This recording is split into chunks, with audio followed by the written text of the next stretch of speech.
Praise lord అండి అందరికీ.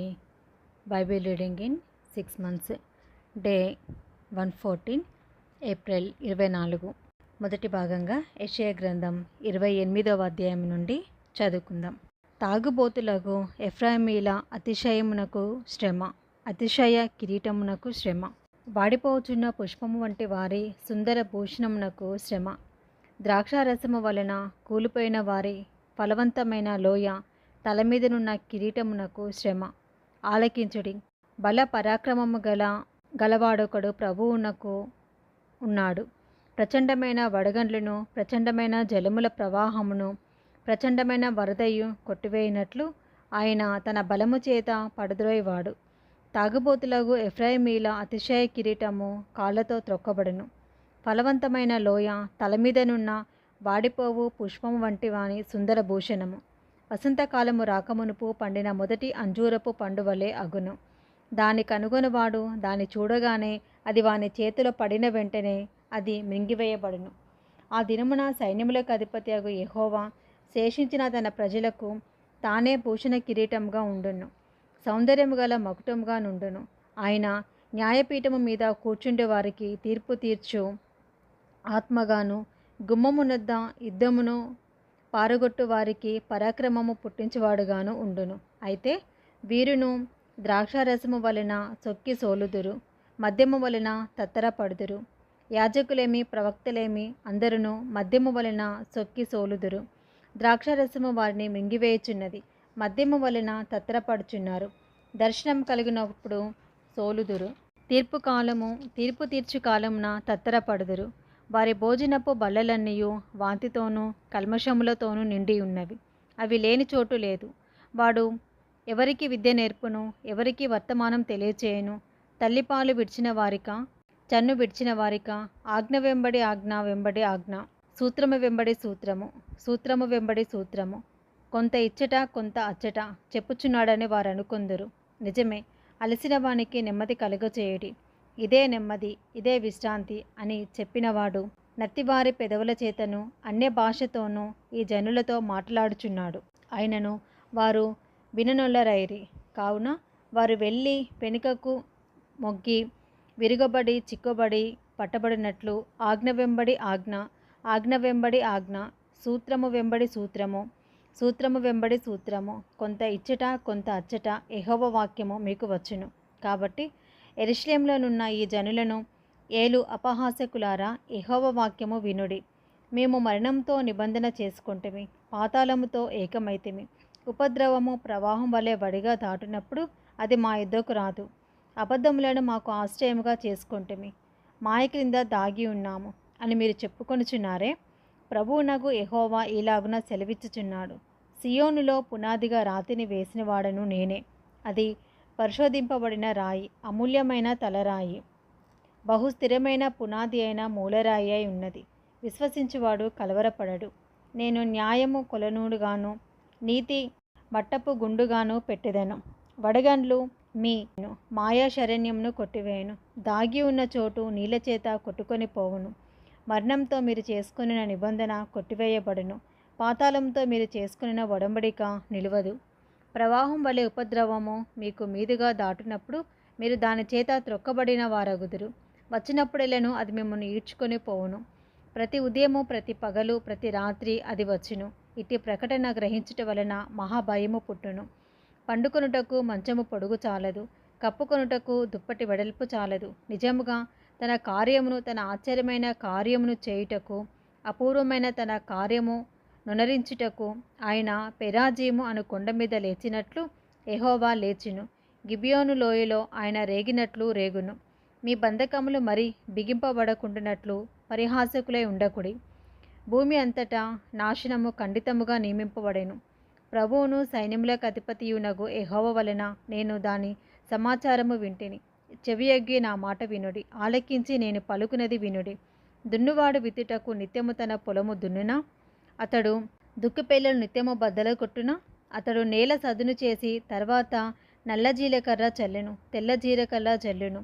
గోధుమలు వరుసగా విత్తును, ఎవలను తాను ఏర్పరిచిన చేనిలో చల్లును.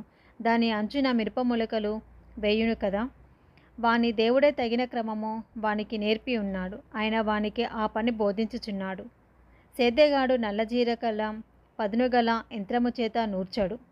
బండి చక్రములను జీలకర్ర మీద నడిపింపడు. కానీ కర్ర చేత నల్ల జీలకర్రను, చువ్వ చేత జీలకర్రను దుల్లగొట్టును కదా. మనుషులు గోధుమలు గాలింపగా దాని నలుచుదురా? సేద్యగాడును ఎల్లప్పుడూ దాని నూర్చుచుండడు. ఎల్లప్పుడూ అతడు బండి చక్రమును గుర్రములను దానిమీద నడిపించుచుండడు, దాన్ని నలుపడు కదా. జనులు సైన్యములక అధిపతియగు యెహోవా చేత దాన్ని నేర్చుకుందరు. ఆశ్చర్యకరమైన ఆలోచన శక్తియు అధిక బుద్ధియు అనుగ్రహించువాడు ఆయనే. యెషయా గ్రంథం 29వ అధ్యాయము. అరియేలుకు శ్రమ. దావీదు దండు దిగిన అరియేలు పట్టణమునకు శ్రమ. సంవత్సరము వెంబడి సంవత్సరము గడవనీయుడి, పండుగలను క్రమముగా జరగనీయుడి. నేను అరియేలును బాధింపగా దుఃఖమును విలాపమును కలుగును. అందుచేత అది నిజముగా నాకు అగ్నిగుండమగును. నేను నీతో యుద్ధము చేయొచ్చు, నీ చుట్టూ శిబిరము వేయుదును, నీకెదురుగా కోట కట్టి ముట్టడి దిబ్బ వేయుదును. అప్పుడు నీవు అనుపబడి నేల నుండి పలుకుచుందువు. నీ మాటలు నేల నుండి ఒకడు గుసగుసలాడునట్లుండును. కన్నపిశాచి స్వరము వలె నీ స్వరము నేల నుండి వచ్చును. నీ పలుకు ధూళిలో నుండి గుసగుసలుగా వినబడును. నీ శత్రుల సమూహము లెక్కకు ఇసుక రేణువులంత విస్తారముగా ఉండును. బాధించు వారి సమూహము ఎగిరిపోవు పొట్టువలె నుండును. హఠాత్తుగా ఒక నిమిషంలోనే ఇది సంభవించును. ఉరుముతోనూ భూకంపముతోనూ మహాశబ్దముతోనూ సుడిగాలి తుఫాన్లతోనూ దహించు అగ్నిజ్వాలలతోనూ సైన్యములకు అధిపతియగు యెహోవా దాన్ని శిక్షించును. అరియేలుతో యుద్ధము చేయు సమస్త జనుల సమూహమును దాని మీదను దాని కోట మీద యుద్ధం చేయువారును దాన్ని బాధపరచు వారందరూ రాత్రికన్న స్వప్నము వలె ఉందురు.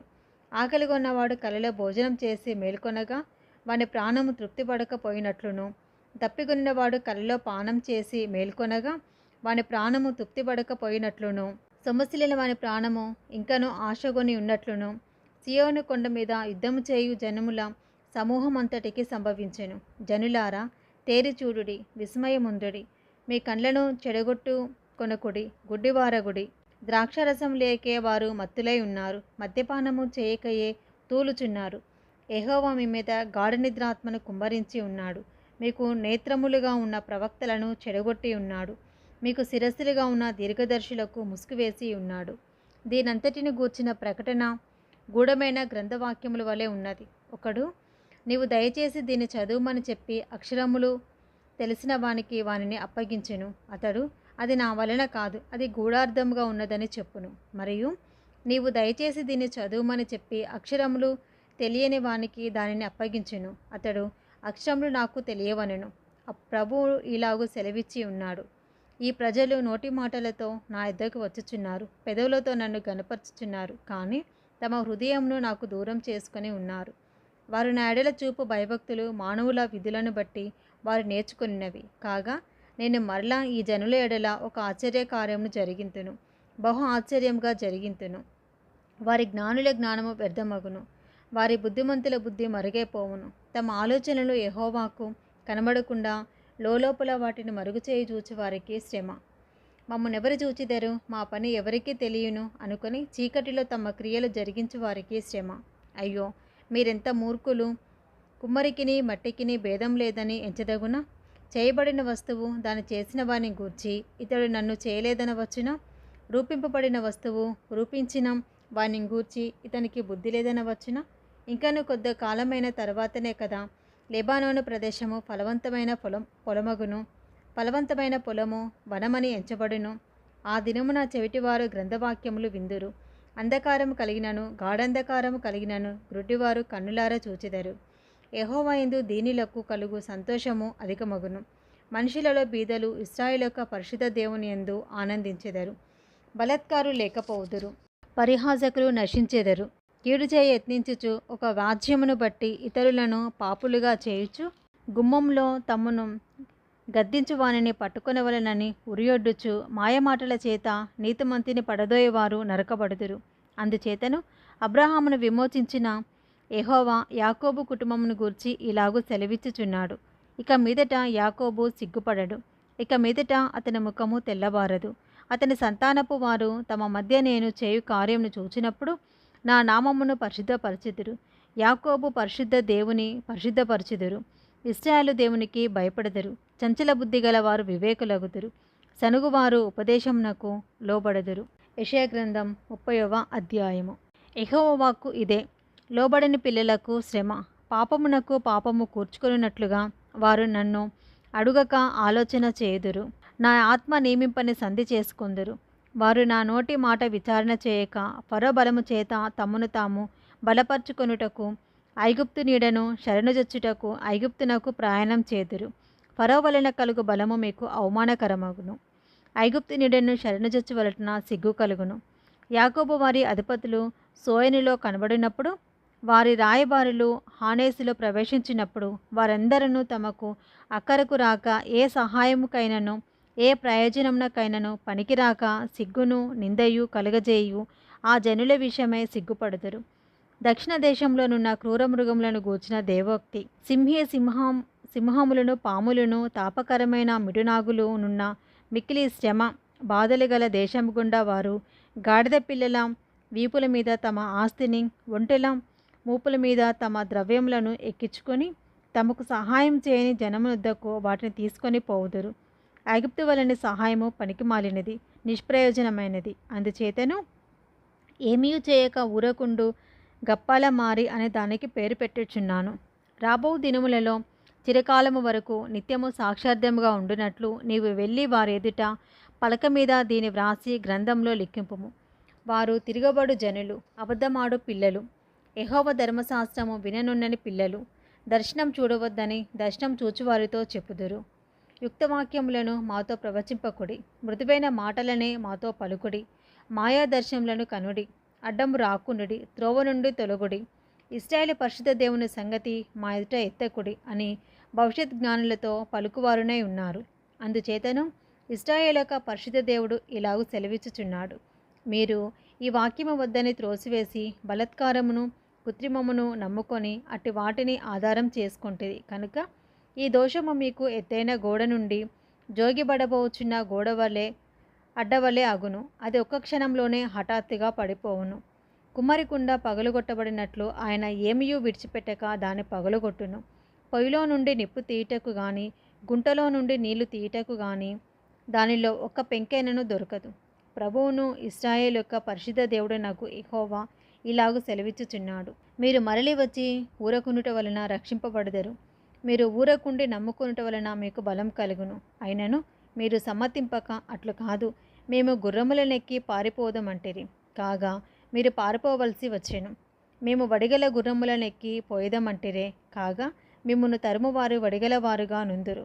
మీరు పర్వతము మీద నుండి కొయ్యవలెను, కొండ మీద నుండి జెండా వలెను అగు వరకు ఒకని గద్దింపునకు మీలో 1000 మంది పారిపోయేదరు. 5గురి గద్దింపునకు మీరు పారిపోయేదరు. కావున మీ యందు దయచూపవలని యెహోవా ఆలస్యం చేయుచున్నాడు. మిమ్మును కరుణింపవలనని ఆయన నిలబడి ఉన్నాడు.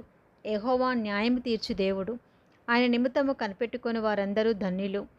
సియోనులో యెరూషలేములోనే ఒక జనము కాపురం ఉండును. జనమా, నీవిక ఏమాత్రము కన్నీళ్లు విడువవు. ఆయన నీ మొర విని నిశ్చయముగా నిన్ను కరుణించును. ఆయన నీ మాట వినగానే నీకు ఉత్తరం ఇచ్చును. ప్రభువు నీకు క్లేశాన్న పానములనిచ్చును. ఇక మీదట నీ బోధకులు దాగి ఉండరు. నీవు కన్నులార నీ బోధకులను చూచెదవు.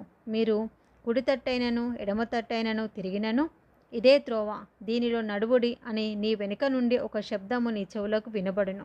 చెక్కబడిన మీ వెండి ప్రతిమల కప్పును, పోతపోసిన మీ బంగారు విగ్రహముల బట్టలను మీరు అపవిత్రపరుతురు. హేయములని వాటిని పారవేయుదురు. లేచిపొమ్మని దానితో చెప్పుదురు. నీవు నీ భూమిలో విత్తుటకు నీ గింజలకు కావలసిన వాన ఆయన కురిపించును.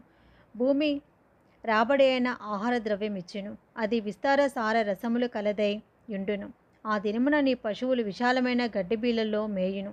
భూమి సేద్యము చేయు ఎడ్లను లేత గాడిదలను చేటతోనూ జల్లెడతోనూ చెరిగి జల్లించి ఉప్పుతో కలిసిన మేత తినును. గోపురములు పడు మహా హత్య దినమున ఉన్నతమైన ప్రతి పర్వతము మీదను ఎత్తైన ప్రతి కొండ మీదను వాగులను నదులను పారును. యెహోవా తన జనుల గాయము కట్టి వారి దెబ్బను బాగుచేయ దినమున చంద్రుని వెన్నెల సూర్యుని ప్రకాశము వలె ఉండును.